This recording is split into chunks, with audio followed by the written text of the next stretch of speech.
Good evening everyone. మన Kangen machine deep cleaning పెడుతున్నా ఈరోజు. నేను ఎవ్రీ ఒక 3 to 4 monthsకి ఒకసారి డీప్ క్లీనింగ్ చేస్తాను కంగన్ మిషన్. అట్లా మనం చేసుకుంటే ఏంటంటే మనకు మిషన్ లైఫ్ ఎక్కువ వస్తుంది అనమాట. మన స్కేలింగ్ ప్లేట్లకి స్కేలింగ్ అది మనం బట్టి తొందరగా వెళ్ళిపోతుంది. అసలు డీప్ క్లీనింగ్ ఎట్లా చేసుకోవాలని నేను చెప్తా. మనకు నార్మల్గా ఇలాంటి పంప కూడా దొరుకుతుంది.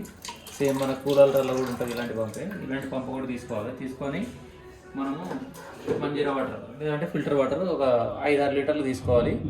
5-6 లీటర్లు తీసుకున్న తర్వాత ఏం చేయాలంటే ఫస్ట్ దీని అవుట్లెట్ పైప్ ఏదైతే ఉందో అవుట్లెట్ పైప్ కూడా బకెట్లో వేసి పెట్టుకోవాలి.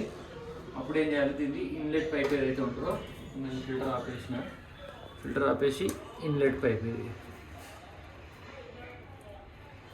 ఇది మనకి ఇన్పుట్ అనమాట. Input pipe. ఈ ఇన్పుట్ పైప్ ఏం చేయాలంటే ఈ టుల్లు పంప్ అంటారు దీన్ని. టుల్లు పంప్కి ఏదైతే పైప్ ముక్కు ఉంది కదా దాంట్లో పెట్టేసి కొంచెం టైట్గా ఉండేటట్టు చూసుకోవాలి. ఆ టైట్గా ఉండడానికి నేను ఇక్కడ ట్యాగులు వేసుకున్నాను. ఆ ట్యాగుల్ని కొంచెం టైట్ చేసేసుకోవాలి. మనకు ఊడిపోకూడదు అనమాట ఇది నడుస్తున్నప్పుడు. ఎందుకంటే మనకు నైట్ అంతా ఈ మోటరే నడుస్తుంది. ఈ పంప్ ఏదైతే ఉందో ఈ పంపే నడుస్తుంది. ఈ మిషన్ కానీ ఏది కానీ ఆన్లో ఉండదు. నెక్స్ట్ దీంట్లో ఏం చేయాలంటే మనము మన ఎన్హాన్సర్ ఏదైతే ఉందో ఎన్హాన్సర్ రిమూవ్ చేసేసుకోవాలి. ఎన్హాన్సర్ రిమూవ్ చేసేసుకొని పక్కన పెట్టేసుకోవాలి. ఓకే, నెక్స్ట్ మనకి ఇలా ఒక ఫిల్టర్ ఉంటుంది. మన ఫిల్టర్ కూడా తీసేసుకోవాలి. ఇది CPU కావాలి. ఇక్కడ ఈ కవర్ రిమూవ్ చేసుకోవాలి. కవర్ రిమూవ్ చేసుకున్న తర్వాత దీంట్లో ఫిల్టర్ ఉంటుంది. ఈ ఫిల్టరు రిమూవ్ చేయాలి. ఇక్కడ రిమూవ్, ఇక్కడ ఇన్స్టాల్ అని చెప్పేసి ఇటంటే ఇన్స్టాల్, ఇటంటే రిమూవ్ చేసేసి ఈ ఫిల్టర్ని ఇలా బయటకు తీసుకోవాలి. బయటకు తీసుకున్న తర్వాత దీనికి వాషర్లు ఉంటాయి. ఈ వాషర్లు జాగ్రత్తగా పెట్టుకోవాలి. ఎందుకంటే ఈ వాషర్లు పోతే మళ్ళీ దొరకవు, మళ్ళీ సర్వీస్ సెంటర్కి పోవాల్సి వస్తుంది. అట్లనే ఇది తీసి పక్కన పెట్టేసుకొని ఇదే రింగు, ఇది CPU అనమాట. డమ్మీ ఫిల్టర్, జస్ట్ ఇలా నార్మల్ జాలీలాగా ఫిల్టర్ ఉంటుంది. దీనికి కూడా వాషర్లు ఉండేటట్టు చూసుకొని పెట్టుకోవాలి కంపల్సరీ. ఎందుకంటే వాషర్లు లేకపోతే దీని నుంచి వాటర్ లీకేజ్ అవుతుంది అనమాట మనకు.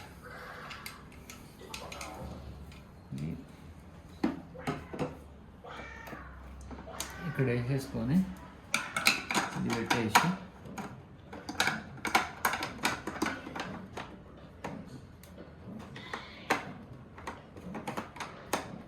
ఓకే, లాక్ అయిపోయింది. ఇన్స్టాల్ చేసుకోవాలి. లాక్ అయిపోయింది. ఇదేంటంటే దీని నుంచి వాటర్ సర్క్యులేషన్ అంతా దీని నుంచి అయ్యి మన ఫిల్టర్లన్నీ స్కేలింగ్ ఉన్నా ఏమున్నా పైపులలో స్కేలింగ్ ఉన్నా కానీ మొత్తం రిమూవ్ అయ్యి మొత్తం క్లీన్ అయిపోతుంది. ఈ వాటర్లో మనం ఏం చేసుకోవాలి, సిట్రిక్ యాసిడ్ పౌడర్ మనకు కంగన్ వాటర్లోనే దొరికిపోతాయి. ఇక్కడ మన హైదరాబాద్లో అయితే సికింద్రాబాద్లో దీనికి సర్వీస్ సెంటర్ ఉంది, అక్కడ దొరికిపోతాయి. నేను ఒకటేసారి ఒక 16 పీసులు ఒక బాక్స్ దొరుకుతుంది, బాక్స్ కొనుక్కొచ్చేసాను. 16-32 వస్తుంది.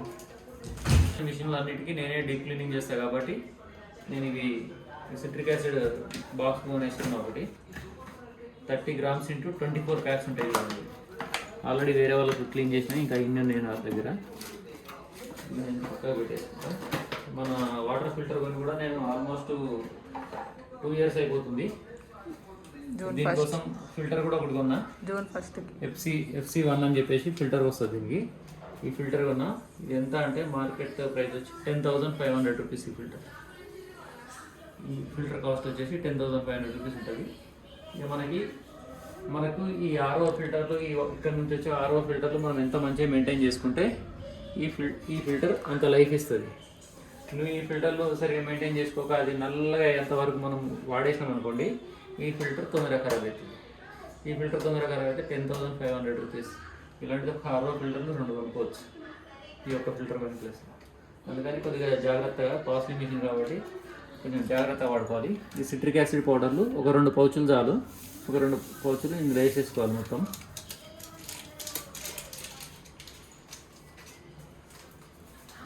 ఇప్పుడు నేను ఈరోజు నా మిషన్ చేస్తున్నాను. రేపు ఇంకొక మా ఫ్రెండ్ మిషన్ ఉంది. రేపు నేనే వెళ్ళి మళ్ళీ ఆ ఫ్రెండ్ మిషన్ కూడా రేపు క్లీనింగ్ పెట్టేసి వస్తారు. నైట్ అంతా పెట్టేసి వస్తాను నేను. ఎల్లుండి మార్నింగ్ వాళ్ళు డిస్మెంటిల్ చేసుకొని వాళ్ళ ఫిల్టర్లు వాళ్ళు ఫిట్ చేసుకొని వాళ్ళు చేసుకోగలుగుతారు. స్టార్ట్. మనం ఇప్పుడు ఏం చేయాలంటే ఈ పైప్ని బయట పడకుండా చూసుకోవాలి, మంచిగా పెట్టుకోవాలి. ఇందులోకి వాటర్ వచ్చేసి ఈ మోటార్ నుంచి ఈ మిషన్కి వెళ్తుంది. మిషన్లోకి మనకు ఈ ప్లేట్స్ చాంబర్ ఏదైతే ఉంటుందో చాంబర్ నుంచి ఆ పైప్లలో నుంచి మొత్తం స్కేలింగ్ అంతా రిమూవ్ అయిపోతుంది. మనకు మొత్తం క్లీన్ అయిపోతుంది.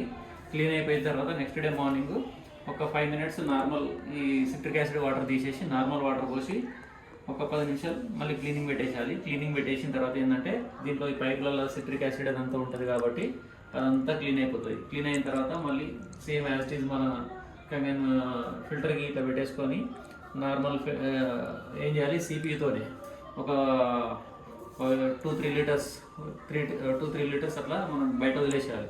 ఎందుకంటే దీంట్లో ఉండే ఇవన్నీ మొత్తం ప్లేట్లన్నీ క్లీన్ అయిపోతాయి. క్లీన్ అయిపోయిన తర్వాత అప్పుడు మనం ఫిల్టర్ పెట్టేసుకోవాలి. అప్పుడు మనం యూజ్ చేసుకోవాలి. ఇది ఆన్ చేస్తున్నా. సో ఆన్ చేయగానే ఇది ఎట్లా అంటే ఈ మోటార్ నుంచి దీనికి వస్తుంది. దీని నుంచి ఇదంతా సర్క్యులేట్ అయ్యి పైన పంపులో నుంచి కూడా ఇంట్లో పడాలి. ఈ అవుట్లెట్ ఉంది కదా, అవుట్లెట్ది కూడా ఇంట్లోనే ఉండాలి. ఒకవేళ అవుట్లెట్ది మీరు బయట పడేసారు అనుకోండి, మొత్తం దీంట్లో ఇంట్లో ఉన్న బకెట్లో ఉన్న వాటర్ అంతా బయట ఖాళీ అయిపోతుంది. అట్లా ఉండద్దు అనమాట. ఇందులో ఉన్న వాటరే మొత్తం సర్క్యులేట్ అవ్వాలి. దీనికి ఇన్లెట్ వచ్చేది దీంట్లోనే ఉండాలి, దీంట్లో అవుట్లెట్ ఇంట్లోనే ఉండాలి, ఇది కూడా ఇంట్లోనే ఉండాలి. మొత్తం 3 రిజెక్ట్ వాటర్స్ కూడా ఇంట్లోనే ఉండాలి అన్నమాట. అప్పుడు మొత్తం మనకు నైట్ అంతా క్లీన్ అయిపోయి మంచిగా ఫ్రెష్ అయిపోతుంది మిషన్. నెక్స్ట్ డే వాటర్ పట్టుకుంటే మిరాకిల్ వాటర్ వస్తుంది. మళ్ళీ మనకి ఈ వాటర్ కూడా మనకు నెక్స్ట్ డే మనం యూజ్ చేసుకోవచ్చు. ఎందుకంటే ఫ్లోర్ క్లీనింగ్, టైల్స్ క్లీనింగ్, మన బాత్రూమ్లలో స్కేలింగ్ అదంతా పట్టుకొని టైల్స్ ఉంటాయి కదా, టైల్స్ అంతా స్కేలింగ్తో ఇట్లా పట్టుకొని ఉంటాయి. ఆ స్కేలింగ్ అంతా రిమూవ్ చేస్తుంది ఇది. ఈ వాటర్ని అట్లా కూడా వాడుకోవచ్చు రేపు మార్నింగ్.